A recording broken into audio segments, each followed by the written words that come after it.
দর্শক, আপনারা যে দূর দূরান্ত থেকে এই খালি মাঠটা দেখতেছেন, এটা আসলে খালি মাঠ না। এখানে কিন্তু ফসল আছে। ফসলটা আপনারা যদিও দেখতে না পান, কিন্তু এখানে ফসলটা হচ্ছে মাটির নিচে। মাটির নিচে যেমন আমি আপনাদেরকে প্রমাণস্বরূপ দেখাতে পারি। এই যে গাছগুলো দেখেন, এই দেখেন, এটা এটা কিন্তু আলুর, যে মাটির নিচের আলুর যে গাছ, ওই গাছটার কিন্তু এটা। তো এইখানে পুরা বিস্তর জুড়ে যে যতটুকু আপনি খালি জায়গা দেখতেছেন, এই ততটুকুতেই কিন্তু গোল আলু আছে। গোল আলু আছে, অর্ধেকগুলো উঠিয়ে ফেলেছে, আরও কিন্তু এই মাটির নিচেই আছে। তো এই সবগুলো কিন্তু আপনারা খালি জায়গায় দেখলো, এটা কিন্তু খালি জায়গা না, এটার নিচে কিন্তু আলু আছে।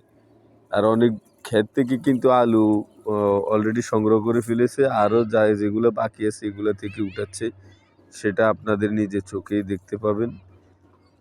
এ হচ্ছে আলুর মানে সর্বশেষ আপডেট। এখানে আসলে সব কিছুই আলু ছাড়া কিছু নেই। এখানে সব জায়গায় শুধু আলু আর আলু। তো সবাই ভালো থাকবেন, সুস্থ থাকবেন। ভিডিওটা ভালো লাগলে সাপোর্ট করবেন।